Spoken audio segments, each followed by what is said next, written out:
Olá pessoal, vamos juntos explorar os assuntos que estão nas entrelinhas da lição da Escola Sabatina. Nesse vídeo vamos explorar aqui a 12ª lição, penúltima lição dessa temporada, detenção de Paulo lá em Cesareia. E nas entrelinhas nós destacamos aqui, por que será que ele ficou tanto tempo parado lá em Cesareia, né? 2 anos. Depois nós vamos ver aqui diante de Félix, porque como funcionam essas instâncias jurídicas, como que funciona o Sinédrio, como funcionam os governadores da época e como funciona o papel de César, né, já que Paulo apelou para César. Vamos saber também por que Félix segurou tanto tempo, né, Paulo lá 2 anos parado em Cesareia, ao invés de despachar ele. Nós vamos ver que tem alguns motivos aí, e não somente ganhar favor dos judeus. Também vamos ver um pouco da genealogia de Herodes, porque aparece aqui Herodes Agripa II. Nós vamos estudar, recapitular, porque uma parte a gente já viu aí nessa série, e muitas outras entrelinhas. Então fiquem ligados, pessoal, vamos chamar a vinheta e vamos entrar nas entrelinhas.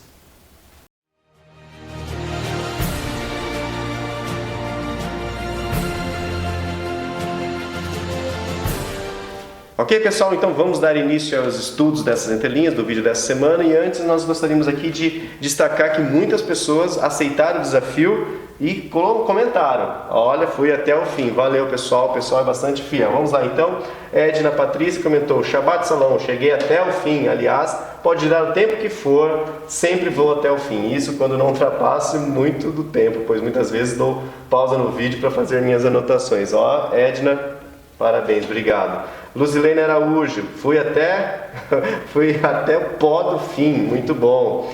Riva Ferreira, o batismo de João era para os judeus. Wagner Barros, fui até o fim, agora entrando no Shabat. Larissa Chaves, fui até o fim, fácil com um conteúdo desse, obrigada Larissa.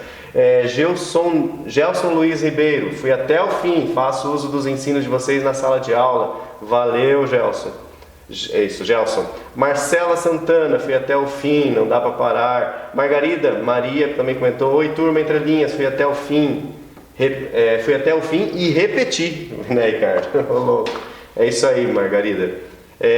Saskia Câmaras, é assim que pronuncia, desculpa. Valeu, pessoal, passagem obrigatória nessa classe. Renata Franco, Lindevaldo Santos, Marcos Samucombi, lá de Angola. E aí, muitos outros comentando: fui até o fim, fui até o fim. Se vocês quiserem ver lá, né, entrem nos comentários e fica aí o apelo, pessoal. Se inscreva no canal e deixe seu joinha, porque isso é muito importante. Os comentários de vocês também é bastante importante para que o YouTube entenda que esse conteúdo é relevante para você e também para pessoas aí das suas redes, beleza? Vamos lá então para a detenção de Paulo em Cesareia, essa 12ª lição. Para quem tem o material, eu coloquei esse mapa aqui para a gente se situar mais ou menos onde a gente está. As lições passadas a gente trabalhou justamente a 3ª viagem de Paulo. Isso. Daí na lição de agora, o apóstolo Paulo ele está aqui, ó, Cesareia. Jerusalém está logo aqui para baixo. Ele está aqui logo ao lado de Cesareia. Cesareia, ela é interessante que ela funcionava como se fosse uma sede administrativa do império, daqueles que eram representantes do Império Romano. Eles não se importavam, eles não gostavam muito de Jerusalém, e eles ficavam por ali. É pertinho, não é tão longe, e dali eles ficavam, de certa forma, gerenciando, né? Gerenciando, exatamente. Ela foi uma cidade que ela foi construída, na verdade é uma cidade pensada. Se a gente fizer algum tipo de analogia, a gente pode fazer uma analogia um tanto quanto anacrônica com Brasília. Uma cidade que foi construída para um fim específico, uma finalidade específica. Mais ou menos era o caso de Cesareia. Ela propriamente tinha essa atribuição. Então vamos lá, vamos entender um pouquinho disso aqui. Cesareia Marítima ou Cesareia Palestina. É assim que ela é chamada, essa Cesareia. Por que foi feita essa distinção? Foi feito porque existiam várias Cesareias por essa região. Mas essa Cesareia Marítima, ou chamada também de Cesareia Palestina, é justamente essa onde o apóstolo Paulo estava. Ela foi construída por Herodes o Grande, entre de 25 a 10 a.C. Isso não é de nova, né? Bastante Sim, nova. Relativamente nova, mas como disse, uma cidade pensada, uma cidade planejada, uma cidade planejada. Exatamente. Aqui eu coloquei Cesareia em grego. Não precisa trocar porque está no outro também. Ok. Coloquei escrito em grego aqui Cesareia. Isso aqui é uma visão aérea. Da atual Cesareia. Isso aqui é uma visão aérea para a gente entender mais ou menos aqui onde é cada coisa. No próximo slide eu tenho, vamos lá, que daí a gente vai aqui, ó, essa mesma foto, aquela mesma foto lá atrás, agora aqui. Ruínas do centro de Cesareia, cidade construída por Herodes, é aqui, ó. O Lúcio vai dar um zoom para vocês entenderem melhor. Olha, aqui, ó, aqui era ruínas do centro de Cesareia. Cidade que foi construída por Herodes, esse pedaço aqui.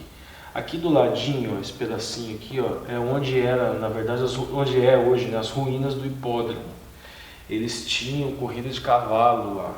E depois, com o tempo, eles começaram a usar também, na verdade, esse hipódromo para outras práticas, lutas, por exemplo, dos gladiadores romanos e outras tantas coisas.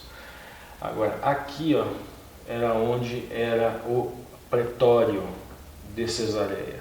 E aqui eu coloquei uma imagem tanto quanto uma imagem maior, né? Já está bem destruído, né? Isso, das ruínas, é mais ou menos nesse pedaço aqui, onde há o mar por todos os lados, né? Pretório é o local onde Paulo ficou prisioneiro. Essa depressão geológica que foi onde Herodes o Grande escolheu para construir o pretório. Alguns falam que tem uma divergênciazinha tola, que o pretório ele foi construído para funções judiciais, jurisdicionais, e que foi construído uma espécie de puxadinho um pouquinho mais acima desse pretório para ser utilizado como morada, né, dos governadores, de quem viesse, alguma coisa assim do gênero. Só que em outros textos você não encontra isso de puxadinho um pouco mais para cima, puxadinho um pouco mais para baixo. Fala pura e simplesmente que o pretório era utilizado para aquelas, onde o Paulo ficou preso, era utilizado para aquelas práticas jurídicas e que também era utilizado para a moradia do governador. Então não é tão relevante assim. Então agora a gente vai entender um pouco disso aqui, ó, uma pesquisa histórica sobre os Herodes, né? A gente tem Herodes o Grande, do ano 37 a.C. até o ano 4 a.C. Herodes o Grande, ele teria sido o principal responsável por transformar essa cidade com essa finalidade específica. E ele constrói lá o pretório e tudo mais. Ele tem vários filhos. E ele constrói um porto na Cesareia, e esse porto ele rivalizava com outros portos romanos de influência também. Era um porto muito importante na época. Ele deu esse nome para a cidade de Cesareia em homenagem, uma homenagem é bem óbvia, né? Em homenagem a César. E não só em função disso, mas em função da construção, em função do nome, em função de tudo mais.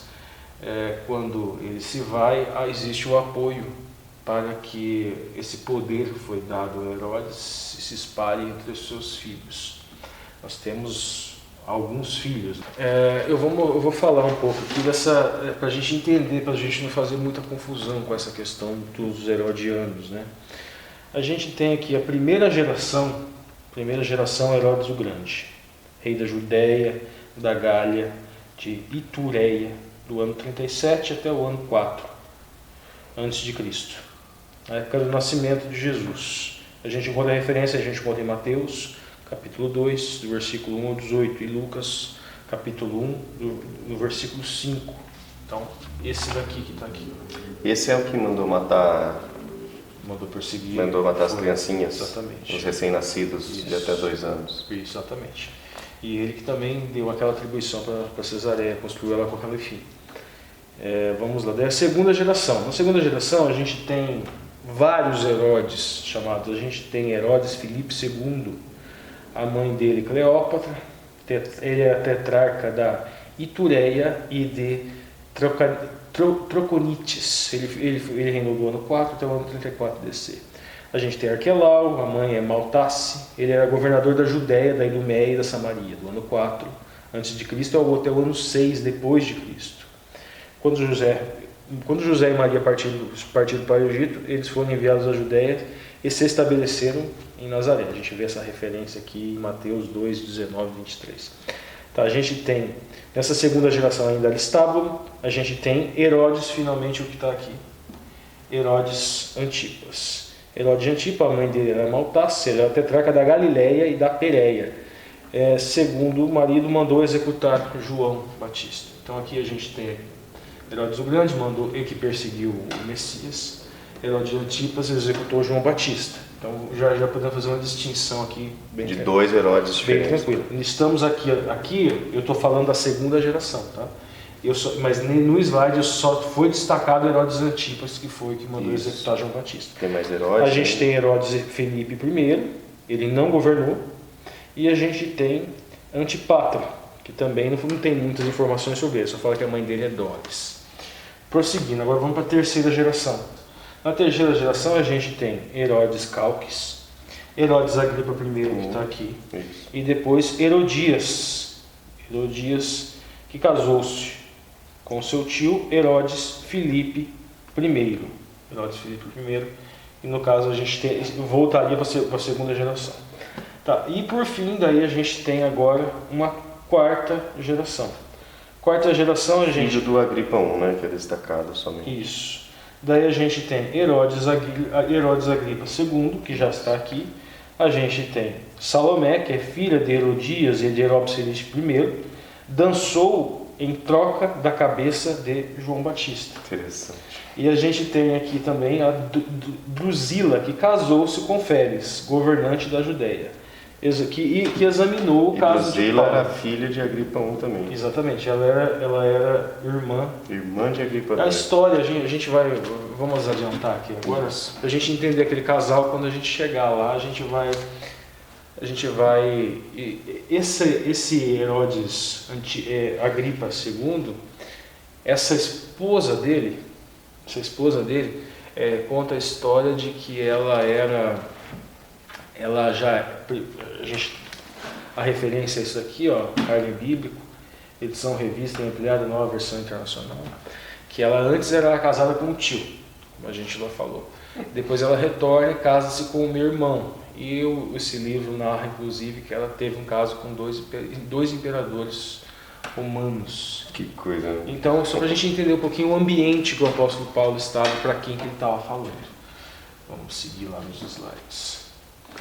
Bom, vamos lá. Agora a gente vai entrando propriamente na lição. A gente fez um apanhado geográfico. Um contexto histórico, político, né? A gente fez um apanhado geográfico, a gente fez um apanhado histórico, a gente vai entrar propriamente na lição. Atos dos Apóstolos 24, capítulo 24, versículo 1. 5 dias depois, o sumo sacerdote Ananias desceu com os anciões e um certo Tértulo, orador, os quais compareceram perante o governador contra Paulo. A lição fala que esse Tértulo vai ser o advogado, né? Isso, comparado com o procurador, com o advogado. Só para a gente entender aonde que a gente está. Lições passadas nós estamos trabalhando na terceira viagem missionária. O apóstolo Paulo chega a Jerusalém. Ele foi advertido, ele tinha, pelo próprio Espírito Santo, de que ele poderia ser preso. Ele foi advertido por seus companheiros. Ele foi advertido por um profeta chamado Ágapo. Mas essa advertência do Espírito Santo não era para ele não ir. Não era uma instrução, era só uma informação. Era uma informação. Você se prepare para o que vai acontecer. Foi deixado a cargo dele, vamos dizer assim. Você escolhe. Deus te dá o livre-arbítrio. Exatamente. Homem de Deus. Então, mas ele vai. Aí os indícios do porquê. A gente falou que se a gente tem no Velho Testamento Maaser, os 3 dízimos, Maaser Rishon, Maaser Sheni e Maaser Ani. O Maaser Ani é o dízimo do pobre. Coincidência ou não, ele é recolhido alternadamente em anos diferentes do Maaser Sheni, que é o chamado segundo dízimo, e no terceiro e no sexto ele é recolhido, e no quarto ele é distribuído. Coincidência ou não, o apóstolo Paulo fica um ano recolhendo, fazendo as viagens, né? Exatamente, para recolher para pessoas na Judéia que estavam passando por uma dificuldade de seca, e que muito provavelmente já havia sido profetizado pelo próprio Ágabo, que narra isso no livro de Atos. E o Ágabo, aquele que avisou o apóstolo Paulo, aparentemente era um profeta de Deus realmente. Então essa é uma interpretação de um dos motivos pelo qual o apóstolo Paulo queria ir muito. No livro de Atos tem um texto dizendo claramente que ele queria ir para a Páscoa. Há quem interprete que era só pela sua religiosidade, exatamente. Outros que falam, não, ele quer levar para os pobres. Outra interpretação é que sim, que é tudo isso. A sua religiosidade, ele quer levar para os pobres, e aquele ano seria o ano que seria distribuída essa oferta, que pode ser pura e simplesmente uma oferta no sentido de terumá, no sentido hebraico terumá, ou pode ser também uma aserani, que é o chamado dízimo do pobre. E vale destacar que essa oferta a origem dela era os gentios por onde ela estava, as regiões por onde estava pregando. Então, os gentios conversos. Ele queria mostrar para Jerusalém, falou assim, aqui os gentios se preocupam sim com as ofertas. Isso, a gente tem esses gentios que agora batizados como sendo símbolo de que fazem parte dessa esposa espiritual do qual aguarda o Messias, dentro da simbologia do casamento judaico, que nós já falamos nos vídeos anteriores, certo? E esses gentios também cumpriam a Torá, os mandamentos, as mitzvot da Torá, como deveria ser cumprida, né? E até aquilo que os purushim, os fariseus, e os saduquim, os saduceus não entendiam, interpretavam de maneira equivocada. Nós vamos falar um pouco de interpretação hoje também. Então vamos lá, Atos dos Apóstolos 24:1, a gente já analisou. É importante destacar aqui que 5 dias depois o pessoal já foi atrás, né? Exatamente. Esse pessoal aqui, quem que é esse sumo sacerdote? Ananias, aquele que mandou esbofetear o apóstolo Paulo. Isso no Sinédrio. Então veja bem, eles estavam no Sinédrio, o apóstolo Paulo entra a guarda romana, vai ver qual que é aquela bagunça que está acontecendo lá. Isso, vê aquele tumulto, e daí eles veem lá o apóstolo Paulo no meio da bagunça. Ele dá a palavra para o apóstolo Paulo faz um discurso. Na hora que ele fala que é para gentil o negócio, todo mundo se arrepia. Ele é levado para ser açoitado, daí ele fala que é um cidadão romano. Aí o pessoal percebe que fez alguma coisa errada. Aí vão falar com Lísias, e daí Lísias pergunta para ele: você tem cidadania romana? Sim, tenho cidadania romana. Okay, passa o tempo, ele é protegido, tem toda a história da semana passada, não vamos repetir tudo. Passou toda aquela história da semana passada, agora a gente vê aqui, 5 dias depois... Ele sobe para Cesareia, mas 5 dias depois... De tudo aquilo que foi contado na lição da semana passada, aquele mesmo sumo sacerdote. Ou seja, o primeiro ponto aqui, a gente tem o quê? O sumo sacerdote, é um saduquim. É um saduceu. Qual que era o ponto desse saduceu? O apóstolo Paulo pregava que korbanot, que as ofertas de sacrifício de cordeiro, de pomba, seja lá o que for, houve um desalinho. E nesse desalinho elas não são mais necessárias, porque elas só serviam para lembrar que o Messias morreria, e o Messias já morreu, então não tem mais a finalidade pedagógica que ela tinha. Mas a função dele e os privilégios financeiros, os privilégios políticos que ele tinha, iriam se perder se a pregação do apóstolo Paulo separasse, porque ele deixaria de ter aquela função, aquela função sacerdotal que lhe dava dinheiro, poder e tudo mais. E vamos lembrar que existiam vários conversos que eram sacerdotes, que eram da linhagem de Levi. Agora vamos lá. Mas esse aqui não, né? Atos dos Apóstolos 24:14. Mas confesso-te isto, que conforme aquele caminho a que chamam seita, assim sirvo a Deus e os nossos pais, crendo tudo quanto está escrito na lei e nos profetas. Eu quero destacar alguns pontos aqui. Primeiro ponto, caminho é o nome da suposta seita. A seita chamada caminho. Uma aplicação que a gente pode fazer hoje, você veja o seguinte: muitos, por algumas questões conceituais e até de preconceito, falam que a nossa igreja é seitária. Esse verso, inclusive, eu tenho ele bem grifado na minha Porque logo no início, né, do meu processo de conversão, muitos falam assim, não, adventismo é seita, é uma seita, você não sei o que, porque não pode isso, não pode aquilo, não pode aquilo. Assim, mas você não sabe nada que está escrito na Bíblia, então, né? Não tem problema. Aqui, ó, é o que chamam seita, realmente. Não se incomodem com isso, é uma questão conceitual banal, uma questão conceitual menor. E ele continua, né? Assim sirva ao Deus de nossos pais, crendo tudo quanto está escrito, né? Que é o que? Um detalhe que eu destaquei aqui, lei e nos profetas. O apóstolo Paulo defende a Torá. Quando ele fala lei, ele está falando dos 5 primeiros livros da Bíblia. Ele está falando da Torá, está falando do Bereshit, está falando do Bereshit. É um judeu falando, a gente tem que interpretar como se fosse um judeu falando. Está falando do livro de Bereshit, que é o livro de Gênesis, está falando do Shemot, está falando do Vai, que é para mim da Vai e da Varim, que são os 5 primeiros livros da Bíblia. Gênesis, Êxodo, Levítico, Número e Deuteronômio. E quando ele fala, e nos profetas, é o resto dos livros. É Samuel, é Abacuque, é Amós, os profetas maiores e os menores. Os profetas maiores e os menores. Veja bem, hoje sou julgado por vós acerca da ressurreição dos mortos. Aqui a gente já está entrando aonde na lição? A gente já está entrando aqui no diante de Félix. Diante de Félix. O apóstolo Paulo, inclusive na linha da lição, ó, veja bem, a linha da lição fala: este é o único julgamento em Atos em que os acusados empregaram um advogado. E Tértulo foi junto como advogado. Ou seja, a gente já viu mais ou menos assim: não deu certo, vamos nos empenhar um pouquinho mais. O ponto que eu quero destacar aqui, a gente tem aqui 2 supostos Shalias do Eterno, ou seja, Shalia do Eterno, enviado, 2 supostos enviados do Eterno. No caso, a gente tem Paulo aqui, e agora a gente tem lá o que? Ananias e Tértulo. O que acontece? Será que a Torá era diferente? Será que a Torá era diferente? Não era a mesma Torá?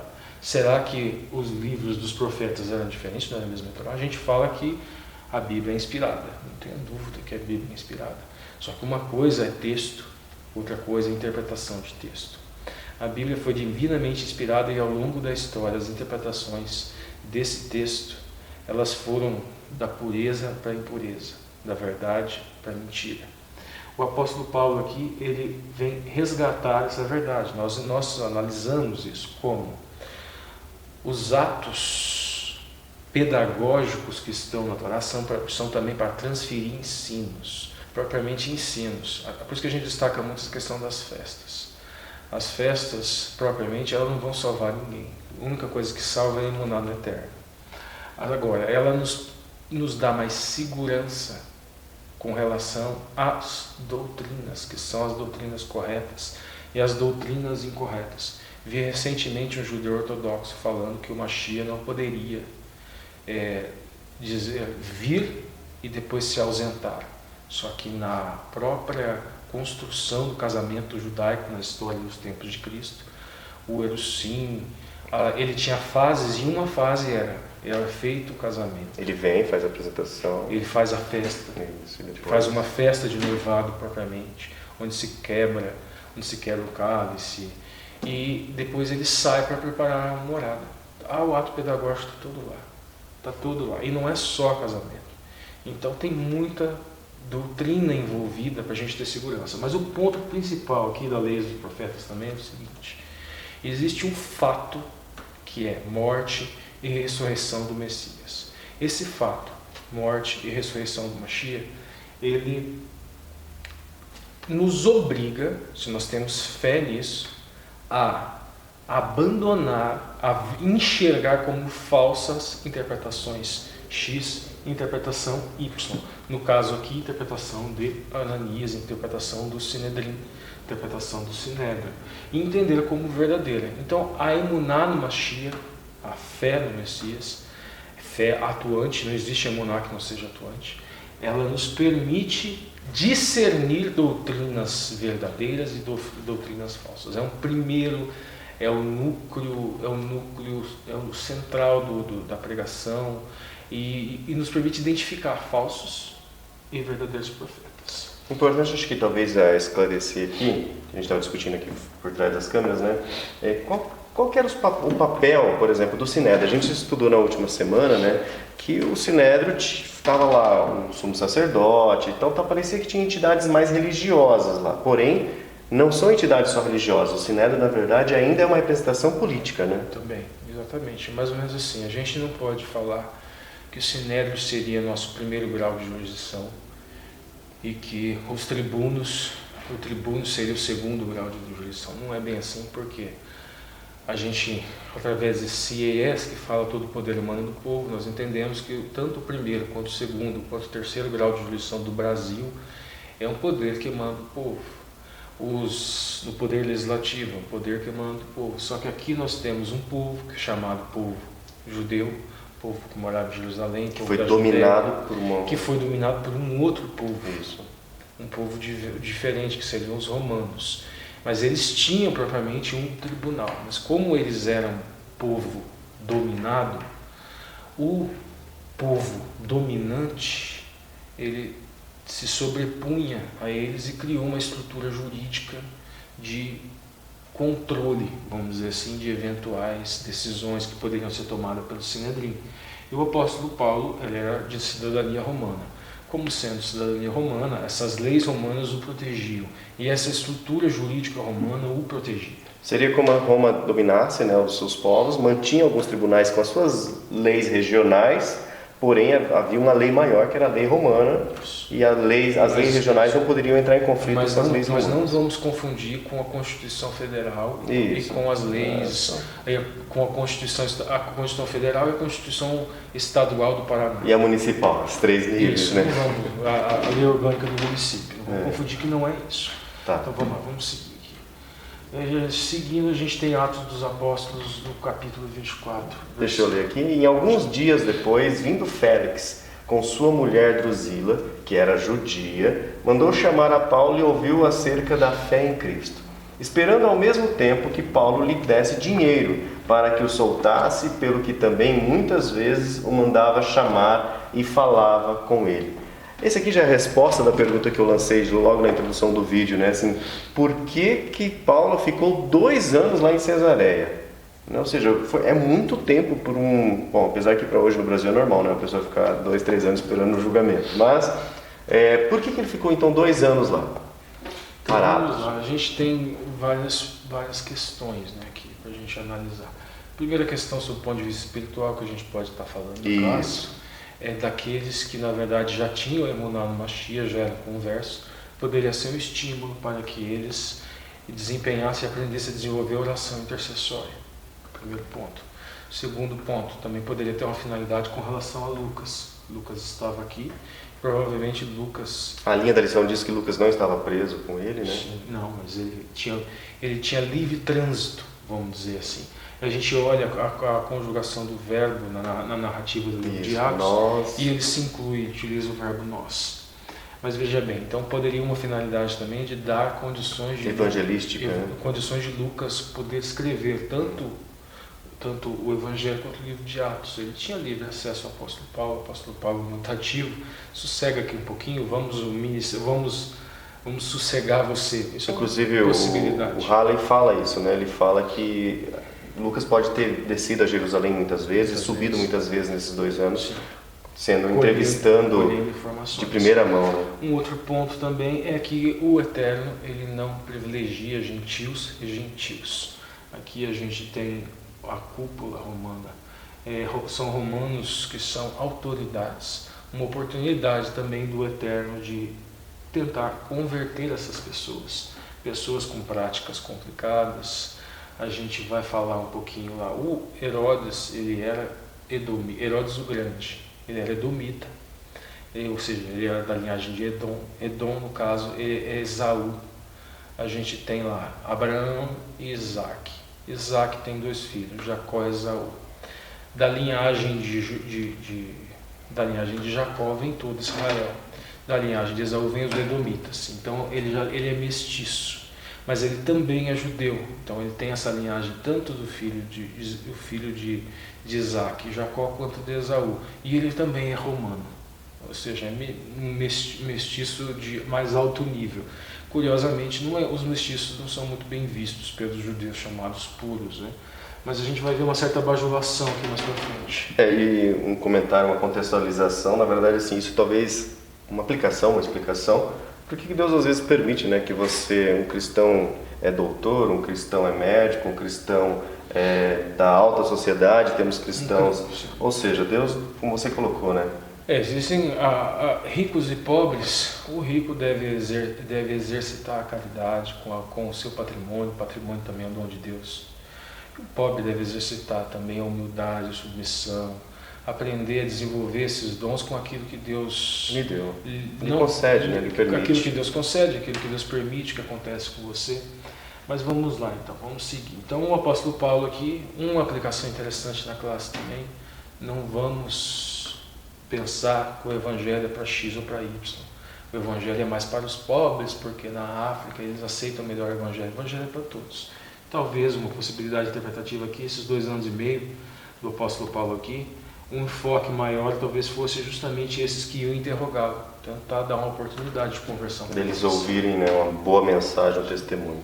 Atos dos Apóstolos 24, 27, mas passado 2 anos, Félix teve por sucessor a Pórcio Festo, né? Já agora a lição aqui de segunda-feira. Querendo Félix com prazer contentar aos judeus, deixou a Paulo ainda preso. E o que acontece? Lá atrás com Félix, percebe que Paulo não cometeu nenhum crime, nenhum ato atentatório contra o Império. No começo ele acreditava isso, mas ele estava segurando o apóstolo Paulo lá para obter informações, para agradar os judeus, para não ter revolta ali onde ele governava, mas o texto bíblico fala que também ele estava esperando algum tipo de incentivo financeiro. Provavelmente ele sabia dos donativos, e o apóstolo Paulo ficou 2 anos e não cedeu à tentação de pegar aquele recurso financeiro e ter a sua liberdade. Ele poderia falar o que aqui? Não, eu sou mais útil fora daqui, levando o evangelho. Não tem problema nenhum eu tirar um pouquinho desse dinheiro aqui, dar um suborno, isso aí vai ser um suborno santo. Mania que a gente tem de santificar coisa que não é santa. Vamos tomar um pouco de cuidado. Às vezes eu sou completamente abstêmio. Quem bebe a sua cerveja sem álcool, vá lá, fique à vontade, não é ponto de salvação. Mas eu acho a gente substituir certos vícios por esses tipos de hábito, eu acho bem desnecessário, bem estranho. Ou você não quer e abandona, ou fica tentando criar muleta, não. Tá. Mas interessante esse cenário da corrupção de Félix e dos governadores é que qualquer semelhança com a nossa situação é mera coincidência. Pois é, um ponto interessante aqui também, olha, o que eu gostaria de falar a gente tende, nos políticos de hoje, a gente tende a encontrar messias em tudo. Não, a gente tem uma esquerda dizendo que Lula, transformando Lula num messias no sentido figurado. Agora um outro messias para uma direita, hoje que até tem messias no nome, se degladeiam. E, gente, a Bíblia não defende esquerda, não defende direita. A Bíblia protege todas as pessoas, independente da opção política dela. A Bíblia é uma Bíblia inclusiva. A gente vê aqui 2 anos para tentar converter Félix e outros tantos que estavam ali por perto. A misericórdia de Deus era com todos. Misericórdia de Deus era com todos. E uma coisa que é extremamente triste também é pessoas se apropriando de rótulos. Porque o pessoal da esquerda é burro, porque ele quer dizer que ele é sabido. Porque o pessoal quem apoia a direita é menos alfabetizado. Porque ele quer ser sabido. E a gente pode trazer isso também. Um tentando subjugar o outro, né? Para se sentir ser superior ao outro. E isso não é um pensamento cristão. Não é cristão. É um pensamento, na verdade, de você não ser maior do que ninguém, sendo que o maior de todo o universo. Aquele que quis ser maior que alguma coisa, deu no que deu, né? Deu no que deu, e a gente está aqui sofrendo até hoje. E aquele que é o Criador do universo se esvaziou e se humilhou. Mas um ponto também, a gente pode fazer isso com o vegetarianismo. Não existe salvação pelo glúten. Você fazer reforma alimentar para os outros acharem que você é mais consagrado é a mesma coisa que os fariseus faziam jejum e queria que os outros vissem que eles estavam caídos, que estavam cansados, que estavam fracos. Fazia jejum só para mostrar. Aparecer. Existe um desvio de finalidade. Reforma de saúde é para a sua casa, não é para jornal nacional, não é para publicar na internet, não é para dizer para os outros eu sou vegetariano, com a intenção de dizer que você é mais ou menos do que qualquer pessoa. Então vamos. Hashtag fica a dica, vamos lá. Vamos seguir aqui. A gente tem aqui, Agora sobre Festo. Pórcio Festo, ele foi procurador de Roma, na região da Judéia, foi do ano 58 até o ano 62 depois de Cristo. O povo que revela a história no caso dele. Vamos lá. O seu desejo de governar bem observa por sua ideia a sua ida a Jerusalém, dias depois de sua chegada a esta província. Aqui no terceiro ponto, as autoridades religiosas pediram que ele trouxesse Paulo para Jerusalém para ser julgado pelo Sinédrio. Entretanto, a intenção deles era matar. As acusações deles, a gente falou na semana passada, curiosamente, as ações do apóstolo Paulo, as acusações eram todas elas falsas. O apóstolo Paulo, para variar o discurso dele de defesa, ele sempre testemunhando, ele sempre falando. E no começo da fala dele é muito interessante, porque o Sinédrio não podia dar execução de morte, provavelmente sem uma espécie de um aval. Mas eles faziam isso. No começo da fala dele, ele fala: eu fui um purushim, ele foi um fariseu, recebi cartas, e fui, e torturei, e muitos negaram a fé. Depois ele conta a história de Damasco, tudo aquilo que a gente estudou até agora. Ele faz um resumão exatamente. Ou seja, a nossa lição nas últimas semanas, ela resume aquilo que o apóstolo Paulo, todas as vezes que ele interrogado nesses lugares, ele falava. Contava a história dele. Ele contava a história dele, ele dava o testemunho pessoal dele. Testemunho pessoal, a gente vê que tem importância. Mas existe um testemunho, um edá maior, que ele sempre dava.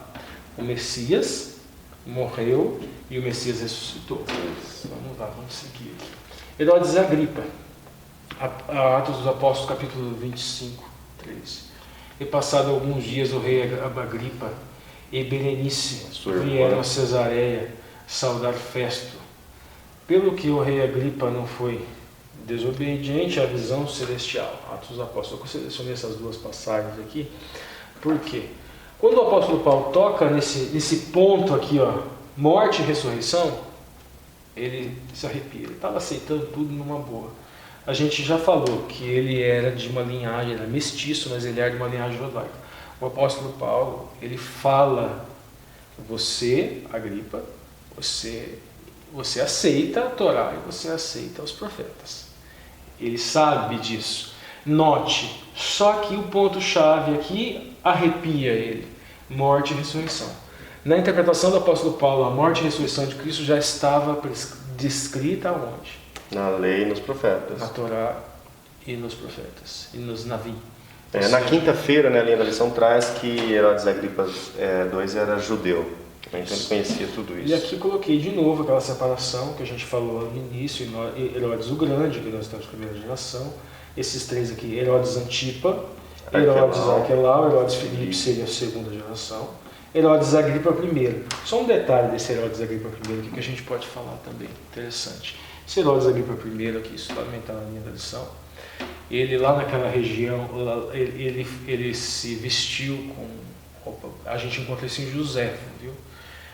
O Flávio José, historiador, ele se vestiu com roupas prateadas e ele foi discursar, e a Bíblia fala que um anjo do Senhor o feriu.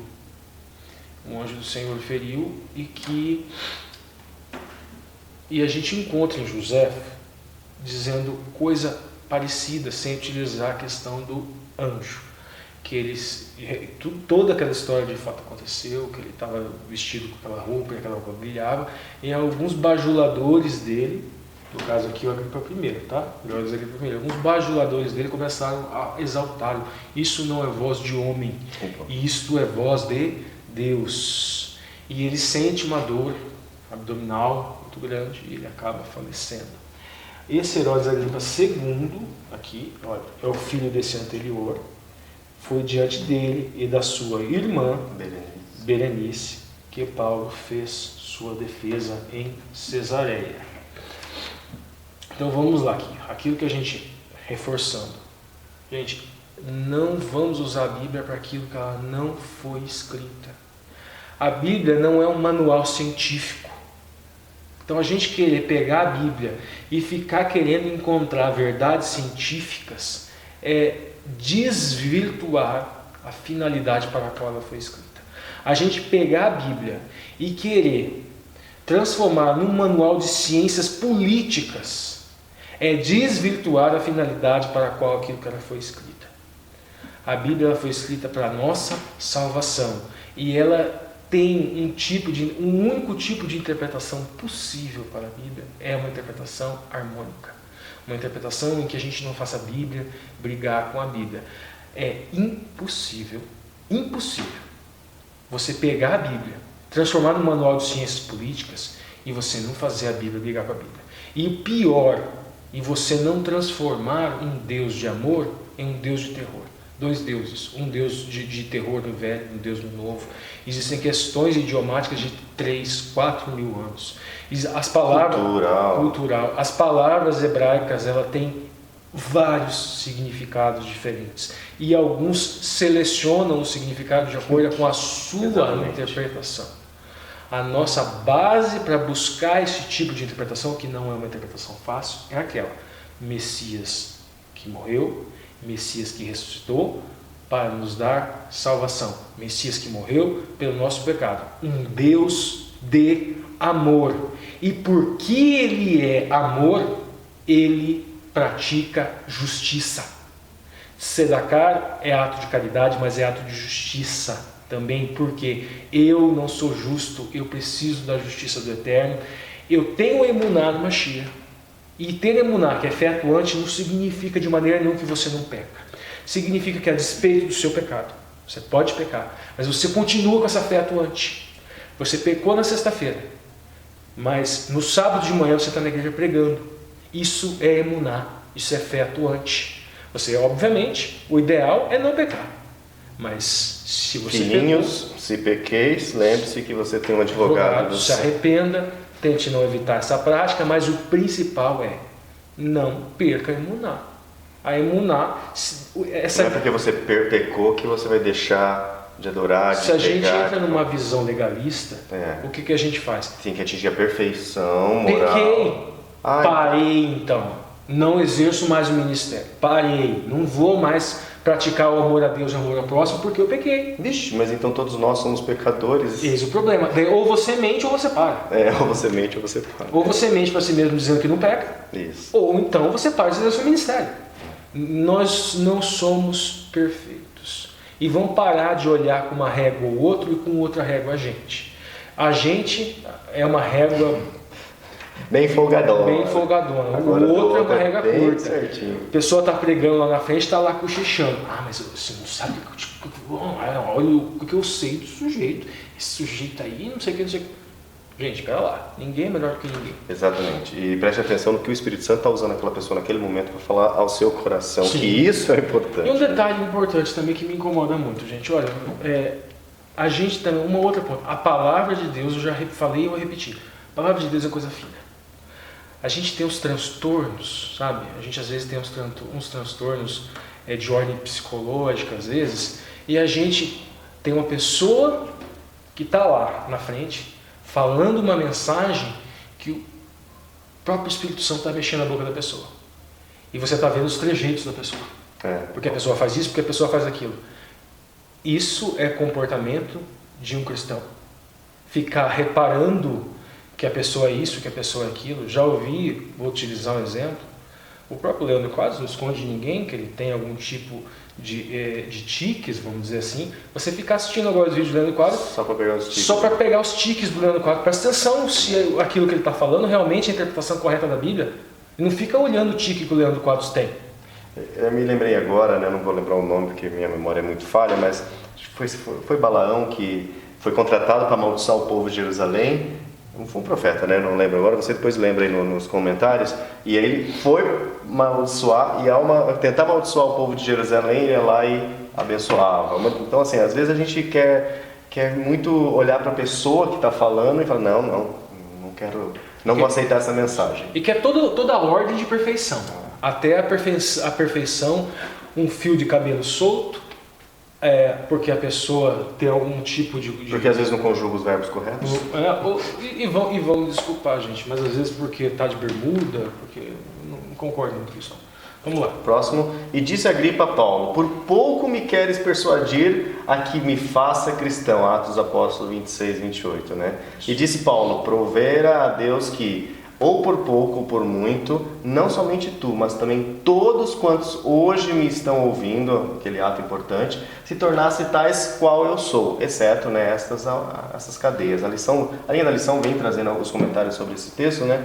E Agripa disse a Festo, bem podia soltar-se este homem, se não houver apelado para César. Esse ponto que eu quero destacar aqui, tá?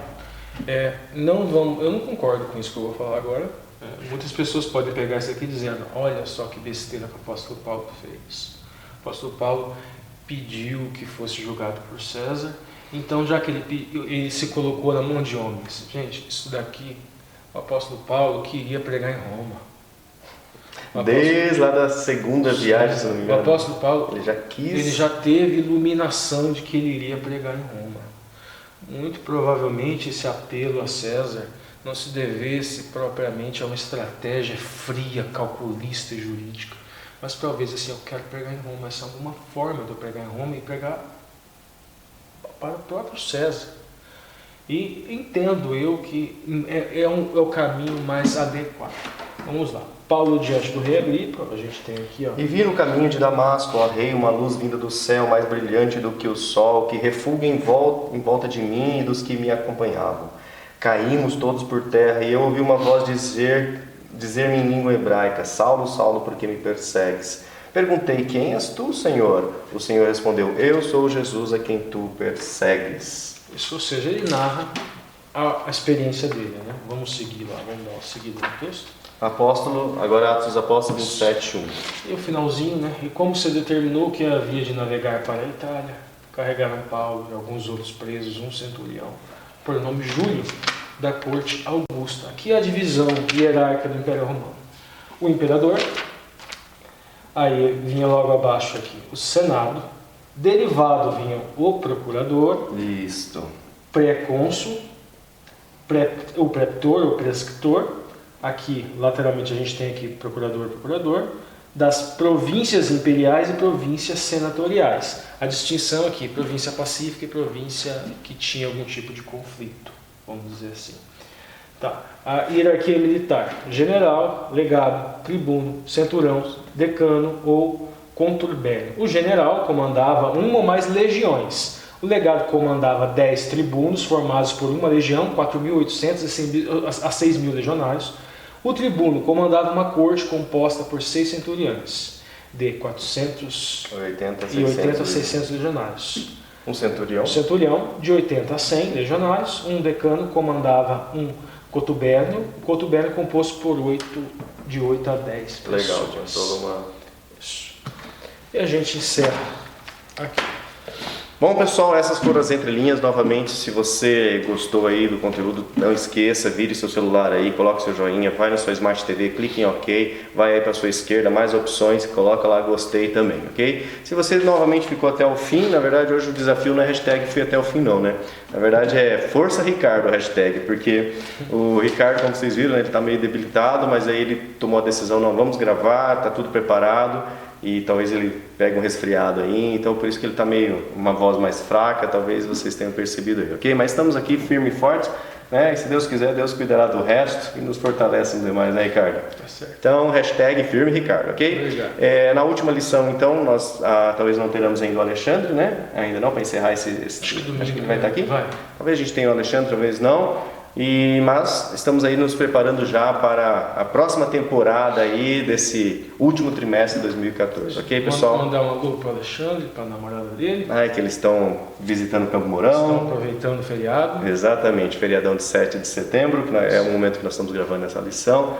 Né, pessoal? E nós gostaríamos de agradecer o apoio de todos, ok? Nós lemos todos os comentários, está meio corrido para responder a todos. O pessoal, o Alexandre tem respondido, o Ricardo tem respondido alguns, também eu, mas assim, não dá para responder todos, mas nós lemos a todos. E nós sentimos e recebemos o carinho de todos vocês, né, ao verbalizar lá que tem gostado do conteúdo, que não vai estudar a lição sem antes estudar conosco. Então assim, muito obrigado mesmo, pessoal. Obrigado por vocês estarem compartilhando esse conteúdo com todo mundo. As nossas visões estão crescendo, visualizações estão crescendo, né, no YouTube. E isso demonstra da relevância e da importância que você dá a esse conteúdo, ok? Nós simplesmente nos preparamos, oramos e gravamos. O resto é com vocês. Muito obrigado aí, pessoal. Nosso abraço aí do fundo do coração à família Entre Linhas. Então, nos vemos na próxima lição. Tchau, tchau.